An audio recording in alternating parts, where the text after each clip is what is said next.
Then you'll come up here.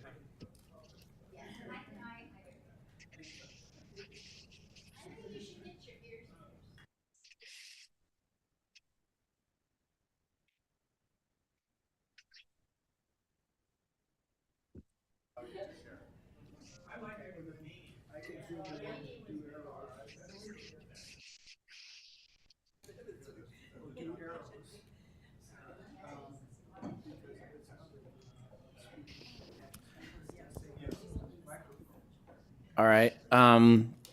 Call to order the Planning Commission meeting for March 5th, 2026. So quick announcement before we call roll. Commissioner Beninato has requested to attend the meeting remotely pursuant to AB 2449. A motion is required by the commission to permit Commissioner Beninato to attend the meeting remotely. So I'll open the floor for a motion and a. He's not 2449. Oh, that's what I have. He's doing it the old way, where Oh. he is posted.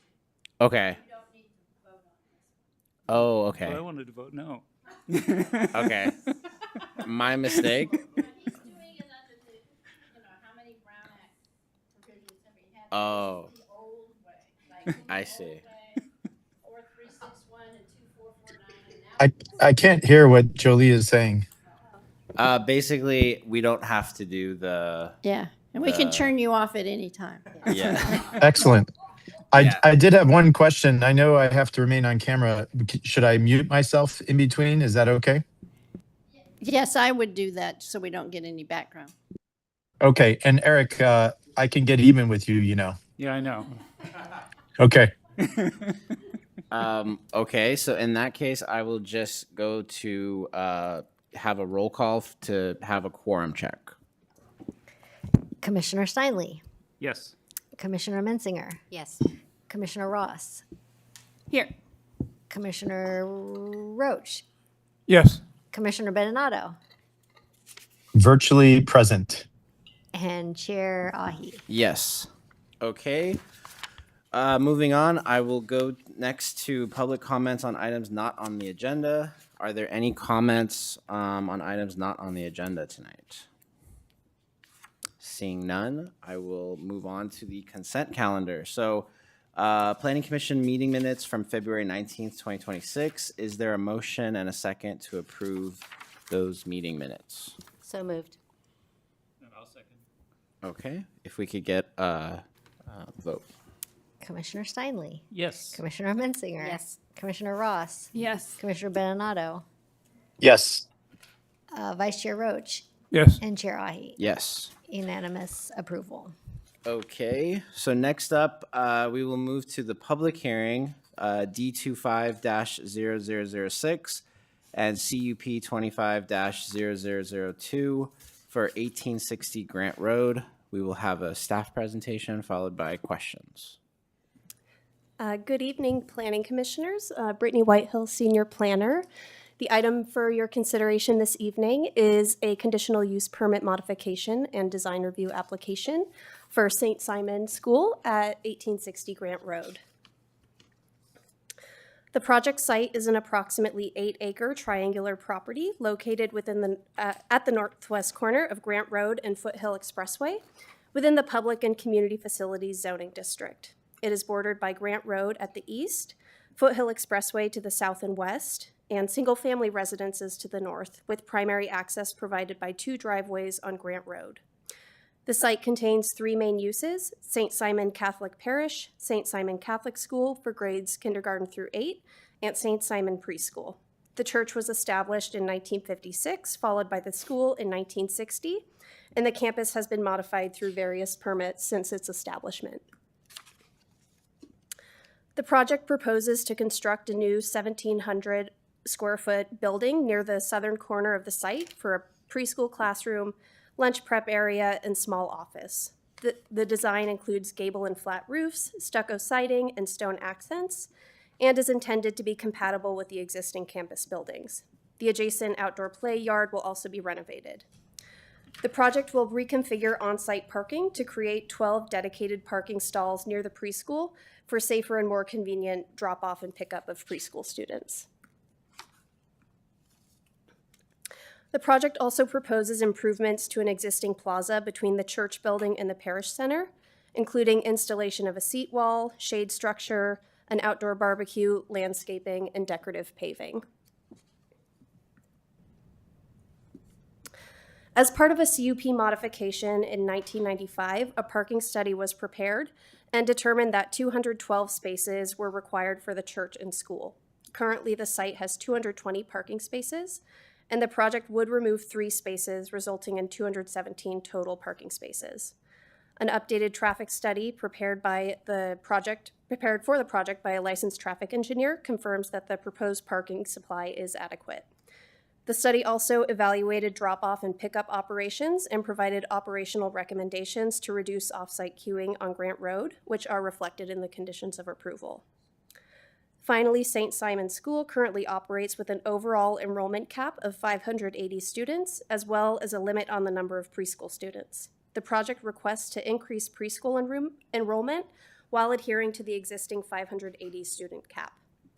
Staff recommends maintaining the overall enrollment cap and eliminating the existing cap on preschool-age students to allow for greater flexibility for the school. There are 29 trees at the project site, 26 of which are protected. Through the development review process, staff worked with the design team to prioritize preservation of protected trees where possible.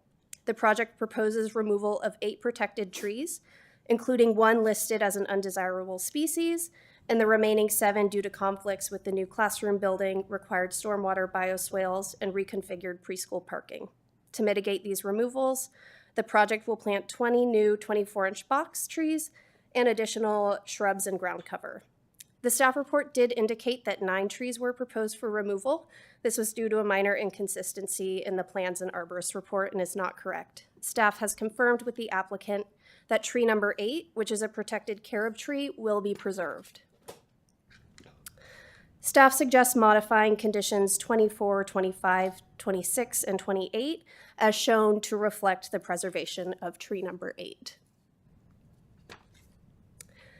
In conclusion, staff recommends the Planning Commission approve the design review and conditional use permit modifications, subject to the attached findings and conditions of approval with the recommended revisions, and find the project categorically exempt from environmental review pursuant to Section 15314 of the California Environmental Quality Act. This concludes my presentation, and we do have representatives from the applicant team here who I believe also have a presentation. Thank you. Thank you. Would the applicant like to present anything? You have 10 minutes. Okay, I won't use all that. No problem. You have to. Excuse You me? have to. I have to, exactly. Keep talking.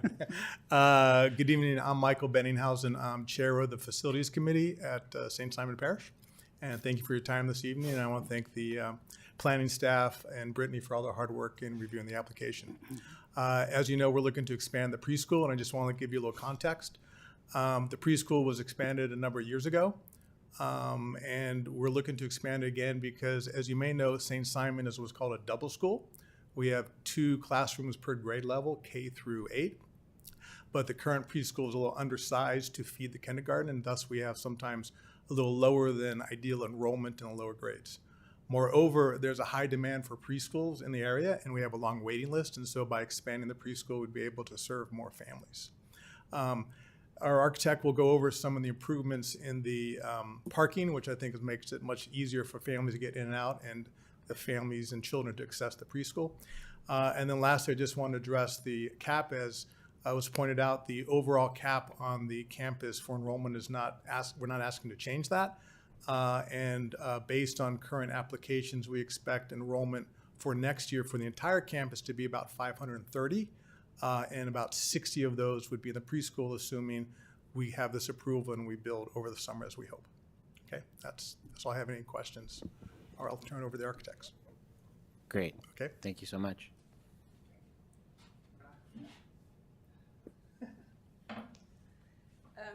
If you could get John's laptop in, ask him to present, and then we can see some of the images.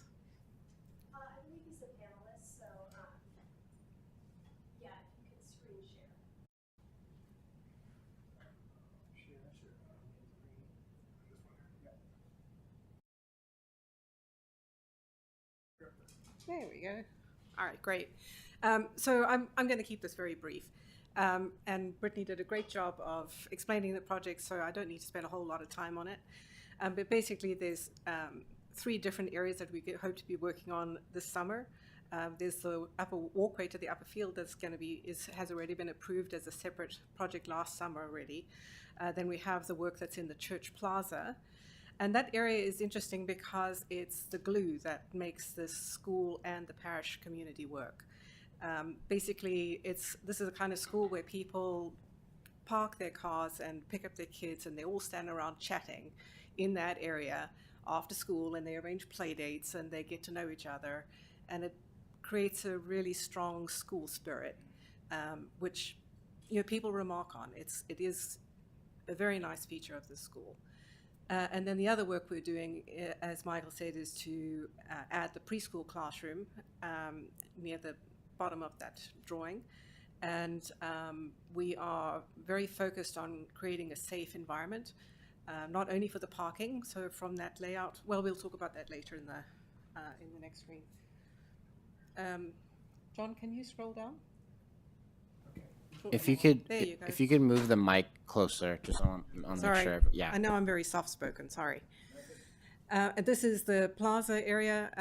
As you can see, we are intending to add a lot of trees. It is very, very hot there in that location, particularly as it gets towards the summer. So that's the primary focus, is creating shaded structures as well as a lot of shade trees. And then, as amenities, there's going to be, a patio and a barbecue area. So this is an area where, apart from all of the after-school activities and the after-church activities, there are a lot of activities that happen on weekends, and from large to small. Next one, John. So something that we're quite focused on is making the architecture of the whole campus cohesive. So this photograph sort of illustrates what's out there right now. So the big columns in front of the church, the stone base, the stucco, and in the distance on the left, you can see the entrance to the school. Was done a few years back, and we basically used the same language there, and we intend to use the same language in the front of the preschool as well. Next one. So that's that area with our new plaza, with a central space that has some decorative paving in the middle, surrounded by trees, and a place where people gather in the cool. And the next one. And then here is the preschool with that same language. One of the other things that we're focused on is, safety. I mean, nowadays it's a priority to have people not shoot up the school, which would be great. So you'll see that we have like a film on all of the windows that face to the outside, so that people can not see into the building, but you can see out. And next one. And then, so this new building acts as a filter and a security cordon to the preschool. So parents have to go through a gated entrance to get into the preschool, and they get checked in. It's a secure perimeter. And then the parking lot is basically designed to be safe for young children to be their usual chaotic selves, so keep them on the sidewalks and away from the driveway. So that's kind of more or less the things that I wanted to highlight, and I'm happy to answer questions. Perfect. Thank you so much. Does anyone have questions for the applicant or questions for staff? I have 2 questions, I think. I think for the applicant, can you just point out, do you have a slide that just shows by X's which trees are being taken out, just roughly? It was kind of hard to see on the plans. I know there's some by the street, and then... So the bulk of the trees that are coming out are around the preschool area. So where we have the new classroom, we have 3 trees that are coming out. Okay. And we tried to minimize. We did look at the quality of the tree. So these are trees that we have to take out just to get this project to work. But in general, we worked very hard to keep as much as we can. So we've got 3 trees that are coming out where the classroom building is. There's a tree that's just to the north of the crosswalk. That tree is more or less dead, so we weren't too concerned about it. Then where we have bioswales along Grant Road, the existing carob trees are a species of tree that doesn't do well with getting its feet wet.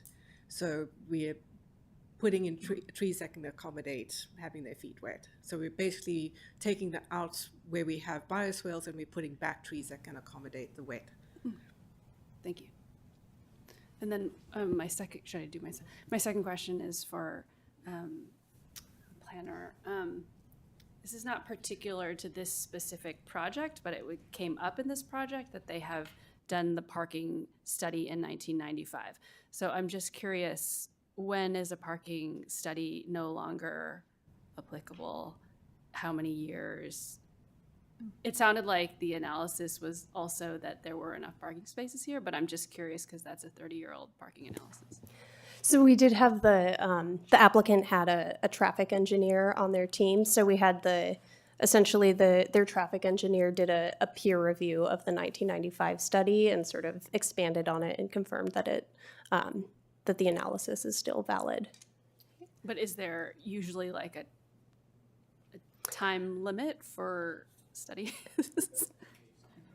I wouldn't say there's a time limit necessarily, but we would want it to be updated or, just a confirmation that the analysis.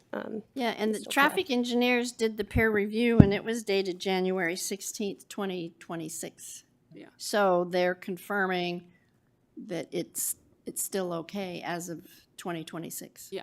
Okay. Thanks. Yes, Richard? I've been by this site numerous times. Do we have a fence or along Grant Road where the trees are being removed? Is there a cyclone fence there? I can't remember. Yeah. Okay. Thank you.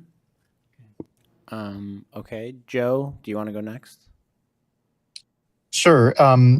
I just wanted to follow up on the questions about the trees because I understood there were 8 that are being removed. I only saw 3 that were being removed. So could we bring that diagram back up, if you wouldn't mind, sir? And if you could just, there's a little bit of delay on the mouse cursor when you move it. If you could just highlight, I saw the 3 in the building envelope, but I didn't see the others if they were all in that one location. I had the same issue Daphne had when I was looking at the plans.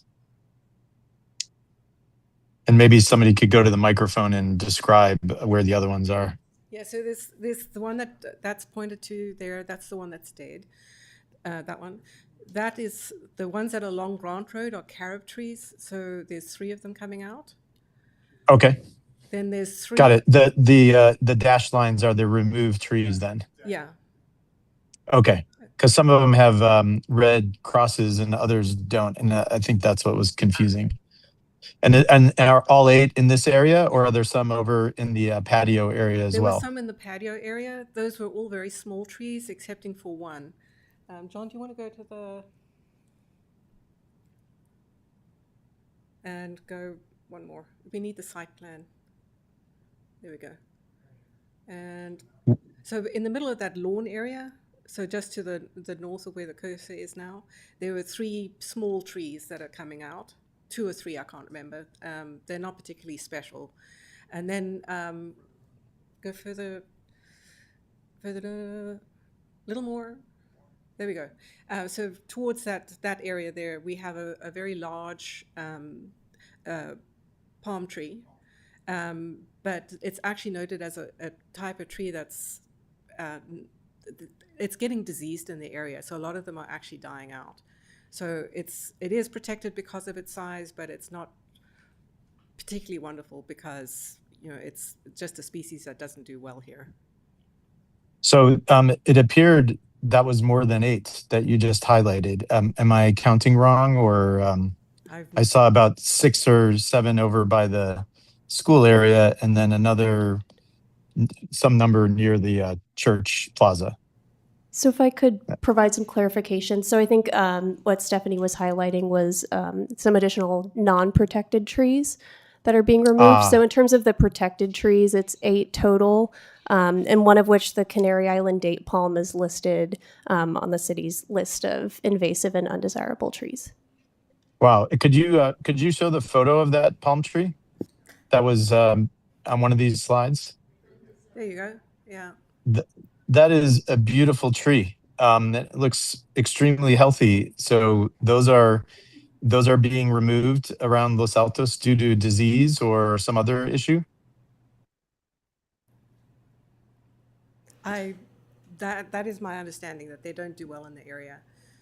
Yeah. This one in this particular location is just, it's kind of cramping up the sidewalk, and it's a bit root bound with the planter that's beneath it as well. Right. No, it's just a shame that we have these protected trees that aren't very protected. So that I mean, when I think of California, that is what I think of, and maybe too much time in LA or something. But I'd hate to see that go. But maybe staff could comment on the invasive. Like these are not. We're removing these in Los Altos right now. Yeah, so in the tree ordinance, the section on determination on permit, so the criteria for the removal of protected trees, one of the criteria is that the tree species is identified as an invasive or undesirable species, as defined by a list on file with the Development Services Department, and this particular palm type is listed on that undesirable or invasive species list. Got it. Yeah, that's so not all palm trees, just this specific species, Yes, the date palm. the date palm.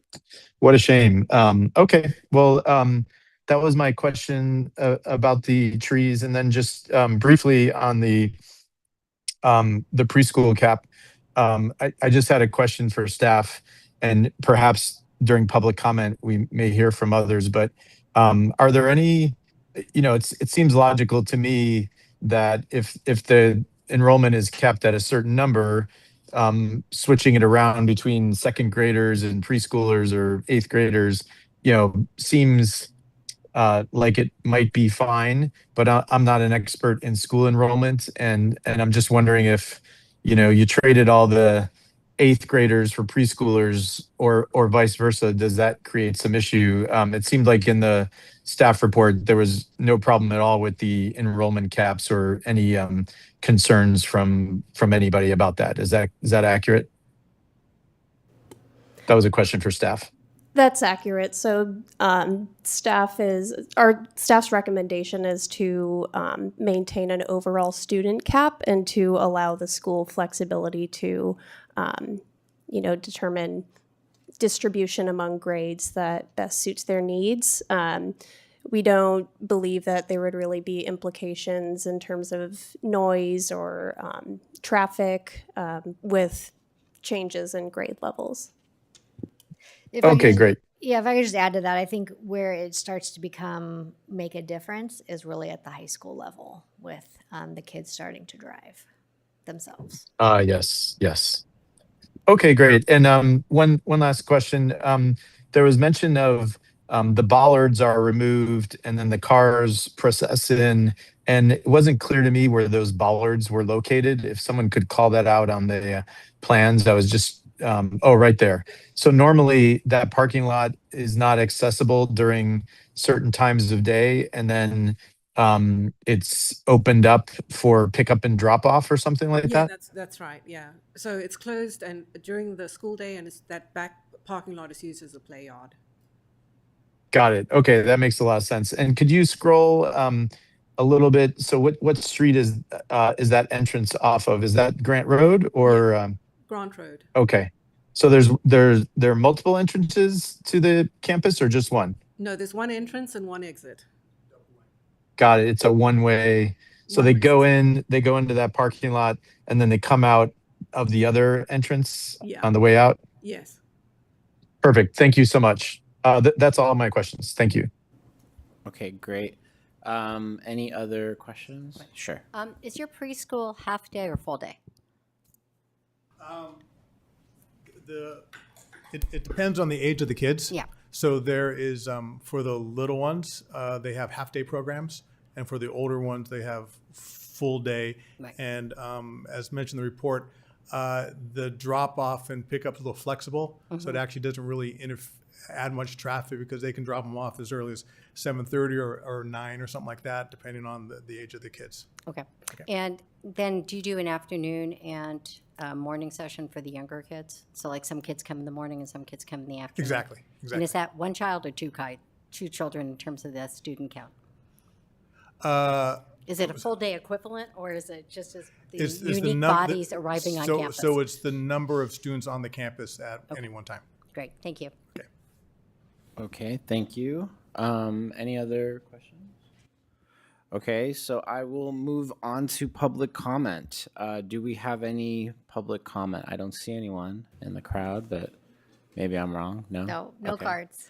So I will close public comment, and I will move on to discussion.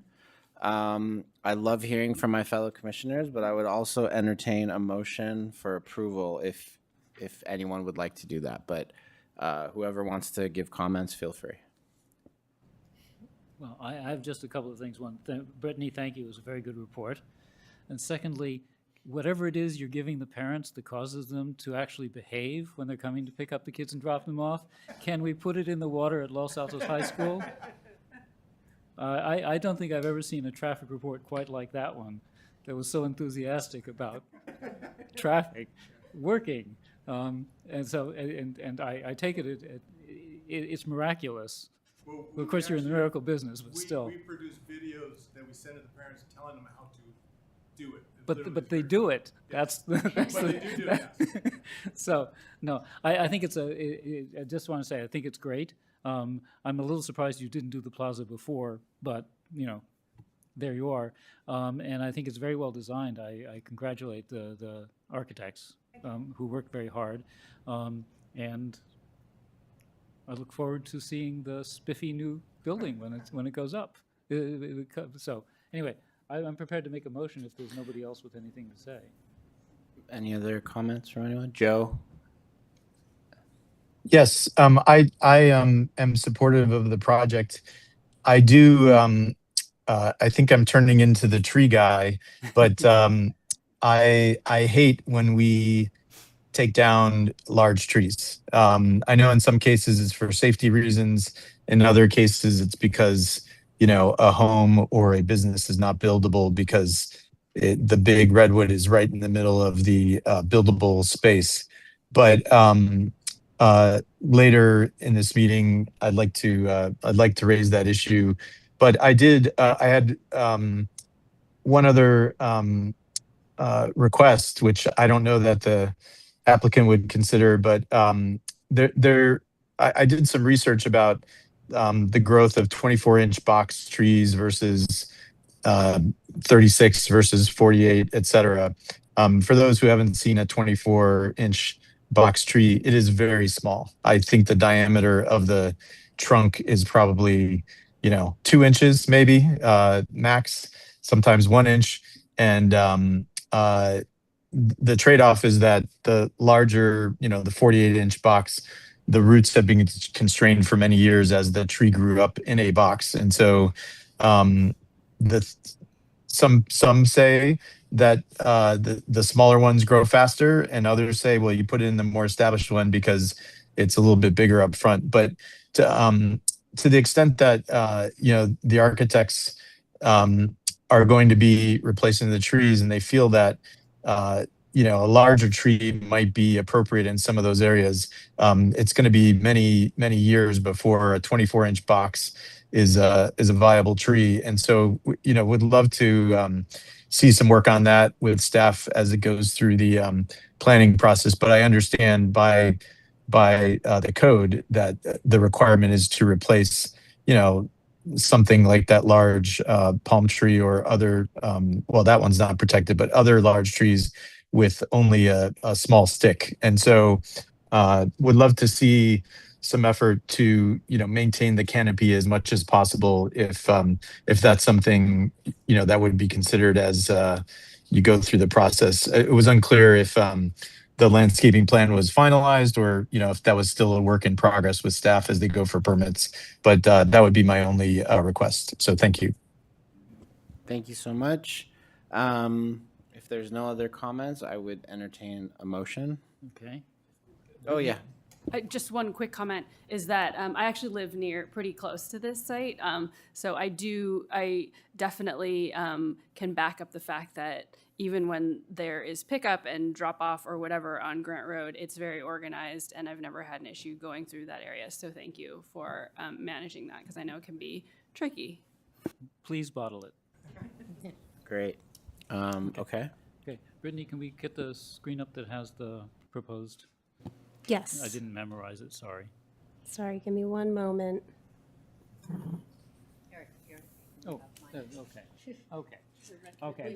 Actually, let me pull up the slide, because we do have that those modifications Right. to the condition to Yeah. address the tree The 8. official version. Okay.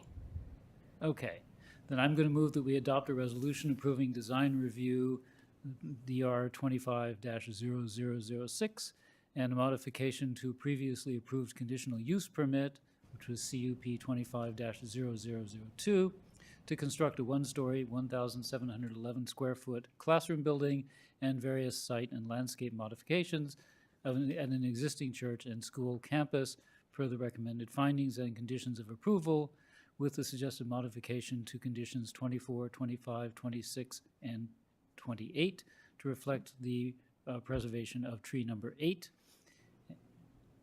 Do I do this in 2 or do I do this in 1, Jolie? You can do it in one. I'll do it in 1, okay. And to find the project is categorically exempt from environmental review pursuant to section 15314 of the California Environmental Quality Act guidelines, and none of the circumstances stated in CEQA guidelines section 15300.2 apply. Okay. Is there a second? Second. Great. Can we get a vote? Commissioner Steinle, Yes. Commissioner Mensinger, Yes. Commissioner Ross, Yes. Commissioner Bernardo, Yes. Vice Chair Roach, Yes. and Chair Ahi. Yes. Unanimous approval. Great. Thank you so much for your presentation. And we will be moving on to the next item. Feel free to leave if you want. Yeah. Government in action. Yeah. Thank you so much. Yeah, you're welcome. Moving on to commissioners' reports. Are there any reports from Send a anyone? letter probably tomorrow. Thanks, guys. Joe, did you have something you wanted to bring up, or was that for something else? Future agenda item? Oh, okay. I actually have a question about Yeah. that. What do you report for the commissioners' reports? Like if you went to some sort Yeah, If you it's- attended the league, the Planners Academy, did you just recently attend the Planners it's next Okay. week. It's next week.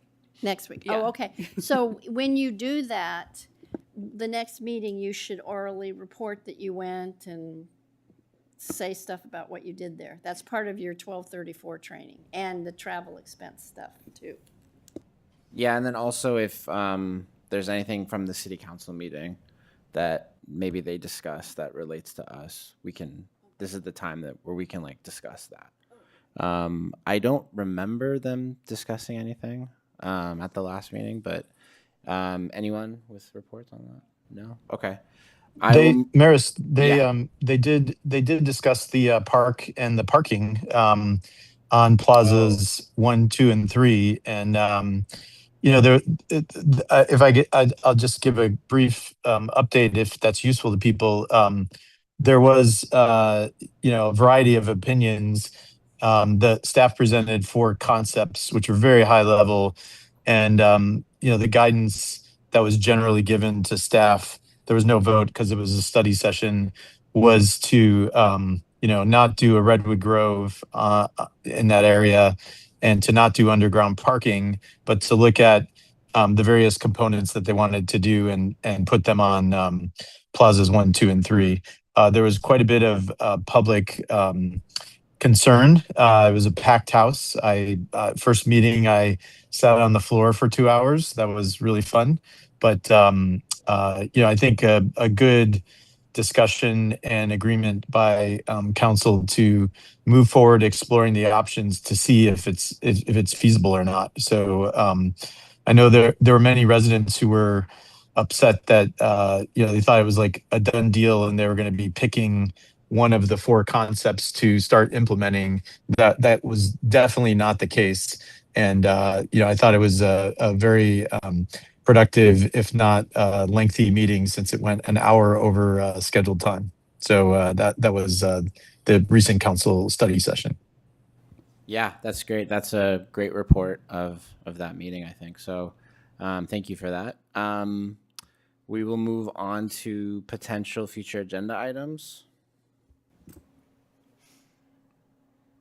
I think this. I know we have a joint council meeting on Tuesday, and then a planning commission meeting in 2 weeks. That's correct. Yes. Okay. And we do have items on that agenda. And then, sorry, what time is the joint city council? What time should we be there? 6. 6. Okay. Sounds good. Joe, anything for future agenda items? Yes. So since I am becoming the tree guy, I really want to embrace my role, and I just hate when we're killing trees. And I live with 2 very large trees outside that I sometimes get concerned they're going to fall on my house and crush me, but just due to some health issues with where they're located. But what I think would be really useful education for the commissioners would be this discussion of and I don't know, Stephanie, if we can bring in an arborist or a tree expert to educate us on this. But what I learned this week in texting a little bit with Stephanie was that while a tree is protected, that doesn't mean it can't be eliminated if various conditions, and it's all listed out in the tree ordinance.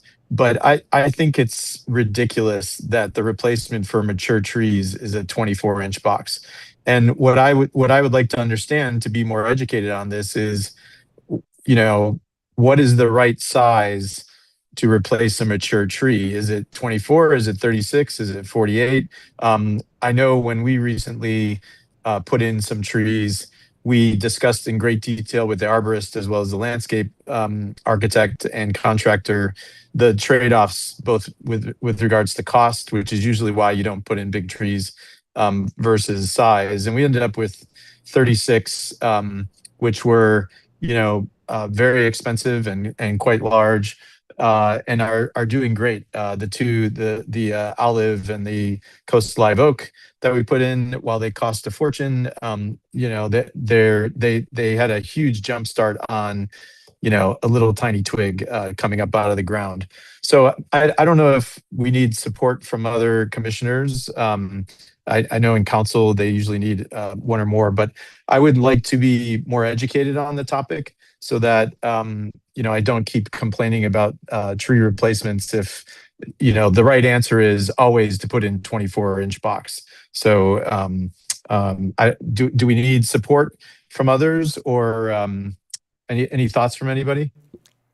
I would say I think your goal is admirable to have bigger trees, but I know this has come up numerous times over my tenure on the commission, and we've always been told 24 inches is the biggest you can really get and have it take well. Is that no longer the case? Is what Joe's saying accurate, such that we should be educated more? No, it is still the case. I mean, people go between 24 to 36-inch box, and it is for the exact reason that he stated before, is that most arborists will advise that if you plant the 24 or 36-inch box, they've been less root bound, and they typically can outpace the growth of the larger trees. But then you do have the benefit of the larger trees, being bigger, sooner, but there is the added risk of them not surviving or doing as well as the smaller box. So it's a trade-off. So we should just decide if we want to bring this back and have a discussion. Right, because I was thinking to say, maybe it depends on the kind of tree, maybe it depends on the conditions where it's being planted. It might be better, it might be, I would find it Do we useful have a to city arborist, don't better we, on educate. contract? No? We don't. And I do want to point out that in the code, the tree ordinance, that was recently updated a couple years ago. So this topic did come up then as well. We didn't have a formal replacement requirement, and that was added to the code. And it does say 24-inch box is the required replacement size. So if something were to be different, the code would actually have to be changed. The code actually says you can allow smaller sizes where appropriate and more numbers of them if there's, a space limitation. But yeah, it does allow smaller. Can I ask, just hypothetically then, from a planning perspective, because I don't want to upset Jolie with going with things that aren't on the agenda. If you're a planner, do you feel you have enough flexibility to work with applicants to say, instead of, you're taking out these trees, we want 24 inches, and then we want a bunch of smaller ones too? I mean, do you feel you have what you need in the ordinance to be able to do your job the way you want to do it? I would say yes. And I'd say most people actually go way above and beyond the minimum replacement. Okay, thank you. Anyone else with additional comments? I like the idea of the tree. And I think last meeting we mentioned objective standards that we're going to take a look at. Maybe this sort of fits in with taking a look at the tree ordinance, or just automatically going to 48-inch. But Joe, it's a great idea. Thank you. Great. And I just, Yeah. Maris, I don't feel confident enough yet to propose that we, move from 24 to 36. I think 48 might be a step too far, but I would like to be more educated so that we might be able to discuss that and decide, is that the right number? So I'm feeling like some education would be useful, just to understand it. And by the way, we might end up with two arborists with opposing opinions. And I'd be curious if, Maris, in your experience, you've seen this, but I know, frequently it's a cost issue. It's like, put in the cheapest thing you can put in that's legally required. And sometimes that is not the right answer. So don't want to get into a discussion, but that's what I want to be more educated on. And I'll continue to pursue it separately, but I think all of the commissioners might benefit from that education. Yeah, definitely. But is the issue being educated on the ordinance or what has already been cleared through the city, or is the education around whether or not this is the right ordinance? Because I would assume that the city has done their research on what is reasonable to expect from developers and also reasonable in terms of the environment. So is that a question to me? Yes. To everyone, Well, I guess, yes, clarification to you, Joe, yes.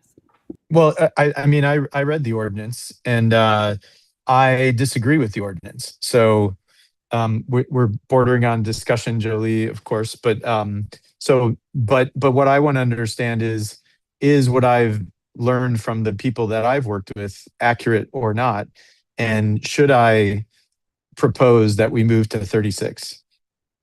That's why I That's think why I we wanted to need do to kind of eliminate this discussion now and just say if there's a sense of the commission. I think I have a right? solution here. Yeah. You guys are meeting with the council in your joint meeting, right? The joint commission meeting. You could bring up saying, you have your own work plan, but maybe seeing what council thinks about taking another look at the tree ordinance. Yes, because the tree ordinance is not in zoning, so it's Yeah. not under the purview of the planning commission. It's in the separate part of the municipal code.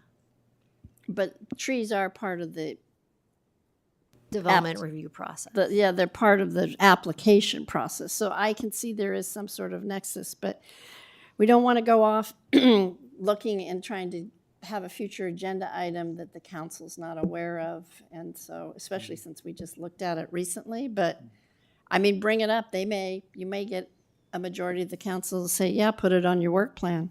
Yeah.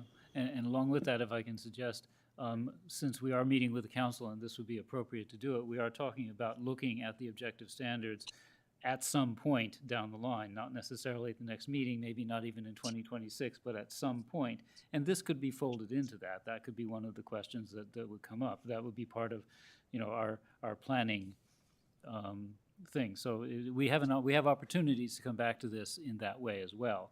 But what we could do is suggest to the council that we'd like to move to this perhaps sooner. We've got the general plan and, small things like that coming up.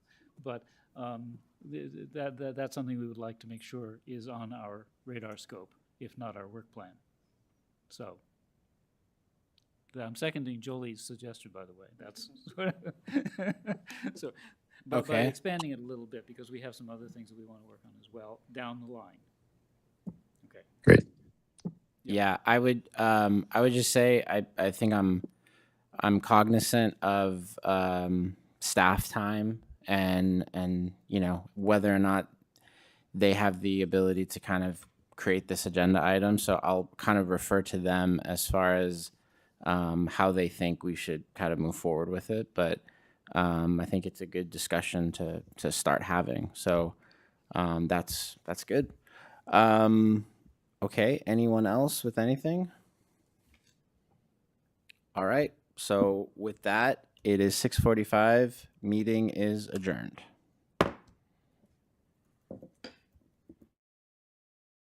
Recording stopped.